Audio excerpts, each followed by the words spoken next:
Hello, this is the luckiest maths teacher in the world. Thank you so much for tuning into this video in which we will review ratios, which are a comparison of two quantities of the same type, like the same units. So they're basically the same as fractions, as we will see. So let's say I make two drinks. The first has water to cordial in the ratio 7:3. So we read this middle colon here as 2. So we read this as 7:3. So each of the numbers in the ratio can be thought of as a number of parts. So when I say I'm making a drink with water to cordial in the ratio 7:3, basically what I'm doing is I'm making a drink that has 10 parts to it. Each of those parts is the same size, same amount of liquid. So 7 of those parts will contain water and 3 of those parts will contain cordial. So another way to say this is 7/10, 7 of the 10 parts will be water and 3/10 of the drink will be cordial. So that's what I mean by ratios and fractions being pretty much the same thing. So for example, if I use 700 mils of water in the drink, I would use 300 mils of cordial. If I used 70 mils of water, I would use 30 mils of cordial. That's what it means here. So if I make a second drink where water to cordial is in the ratio 11:4, this time the drink has 15 parts. So 11/15 of the drink would be water, and the other 4/15 of the drink would be cordial. So, which drink would be stronger? Well, 3/10, which is 0.3, is a little more than 4/15, which is about 0.27. So, this drink here has a higher proportion or fraction of cordial, so this would be a stronger drink than this one. Again, it doesn't tell us how much the drink is. We don't know whether the drink is a litre or 100 mils or whatever. It's just about comparing the amount of water and the amount of cordial in this case. All right, let's now look at simplifying ratios. So I said before that ratios are pretty much fractions, so we can simplify them just like we would simplify fractions. So remember, you simplify fractions by dividing the top and bottom by their highest common factor. And it's the same for ratios. To simplify them, we divide each number by their highest common factor. Now, what you do to one number, you must do to all the numbers. So for example, 10 to 15 can be simplified. I can divide 10 and 15 by their highest common factor. The highest number that goes into 10 and 15 is 5. So I can divide the first number by 5 as long as I divide the second number by 5, and I get 2 to 3. 10 to 15 and 2 to 3 are the same. If you made a drink that was 10 parts water and 15 parts cordial, it would be the same strength as if you made a drink with 2 parts water and 3 parts cordial. These are exactly the same thing, just like 10/15 and 2/3 are the same number. So similarly for 20 to 8, the highest number that goes into both of these is 4, so I can divide each number by 4, and that gives me the ratio 5:2.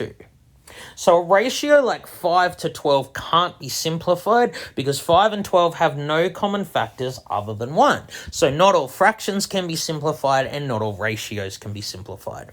Now sometimes you'll see ratios with more than 2 numbers like this here. So that's one way they actually differ from fractions.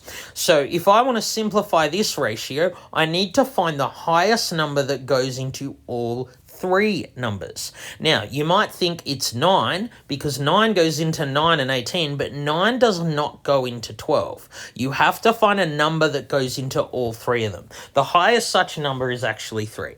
So I can divide the first number by 3. As long as I do that to every number in the ratio, then the ratio will still have the same value. So 9 divided by 3, 18 divided by 3, and 12 divided by 3. I can't simplify this any further because these 3 numbers do not share a common factor. 6 and 4 have a common factor of 2, but 2 doesn't go into 3. All right, let's now look at using ratios to find unknown quantities. So just as there are equivalent fractions, there are equivalent ratios. Two ratios are equivalent as long as what you did to one set of numbers you did to all of them. So let's look at this ratio here. Now, what I've done to the second number in each ratio, I've times by 2. To go from 8 to 16, you times by 2. So these two ratios will be equivalent if I also times the first number by 2. So 7 times 2 is 14. So what number goes in the box here? Well, to go from 6 to 24, this time I'm going this way, I times by 4. So these will be equivalent if I also do the same to the second number. I times by 4. The number that goes there is 32. 24 to 32 and 6 to 8 are exactly the same ratio. 24 over 32 and 6 over 8, they're both equal to 0.75. All right, let's look at this one here. So what did I do to the first number in the ratio? Well, to go from 25 to 5, this time I divided, and I divided by 5. So I need to divide the second number in the ratio by 5. So 60 divided by 5 is 12. So always start at the ratio that's complete, that doesn't have a number missing. So let's look at now using this to solve a worded problem. So Jeremy the tennis star has a win-to-loss ratio in tennis of 13 to 2. Because win was written first, it corresponds to 13. Loss was written second, it corresponds to 2. This means for every 2 matches he loses, he wins 13 of them. He's won 6.5 times as many matches as he's lost. So if he has lost 8 matches this year, how many has he won? Well, we're told his win-to-loss ratio is 13 to 2. And what we're also told is that he lost 8. So remember, lost is the second in the ratio. We're finding which number goes here so that they're equivalent ratios. Well, of course, to go to from 2 to 8, you've times by 4. What you do to the second number in the ratio, you must also do to the first number in the ratio. So 13 times 4 is 52.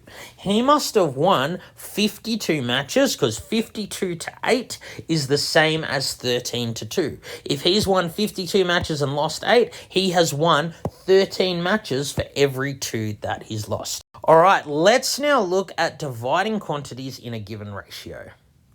So to divide quantity in a given ratio, follow these 3 steps. Find the number of parts, find how much one part is worth, and then multiply.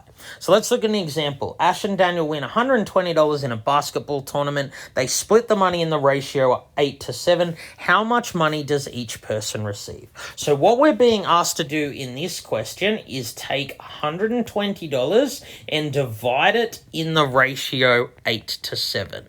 So if we're dividing it in the ratio 8 to 7, there are 15 parts. Remember I said view each number in the ratio as parts. So if 15 parts gives $120, one part will be 120 divided by 15, which is 8. You can just use your calculator for that. So each part is worth $8. So because it's Ash first, he's 8 parts, Daniel second is 7 parts. So if Ash gets 8 parts and Daniel gets 7 parts, Ash will get 8 lots of $8, which is 64. Daniel will get 7 lots of $8, which is 56. So Ash gets $64, Daniel gets $56. Notice that these two numbers add to 120, and notice that 64 to 56 is the same as 8 to 7. Let's try another question. So let's say a 1 litre drink is made with water to cordial in the ratio 18 to 7. How much water and cordial is needed? So here what we're doing is taking 1 litre or 1,000 mils and dividing it in the ratio 18 to 7. So 18 plus 7 is 25. So we're dividing this 1 litre drink into 25 parts. Remember I said view the numbers in the ratio as parts. So 18 of those parts are water and 7 are cordial. So how much is one part? Well, one part will be 1,000 mils divided by 25, and that gives 40 mils. Each part of this drink is worth 40 mils. So the amount of water that we need is going to be 18 times 40, which is 720 mils of water. How much cordial is needed? Well, there are 7 parts of cordial. Each part's 40 mils. 7 times 40 is 280. So what we have here is that water to cordial will be 720 to 280. 720 mils of water, 280 mils of cordial. Notice that 720 to 280 equals 18 to 7, and 720 plus 280 equals 1 litre. Now, when we write ratios, we don't need to write the units because ratios compare quantities of the same units. So we can just write this as 720 to 280. So this is how much water, this is how much cordial. All right, thank you so much for tuning into this video. This has been the luckiest maths teacher in the world. Have a great day.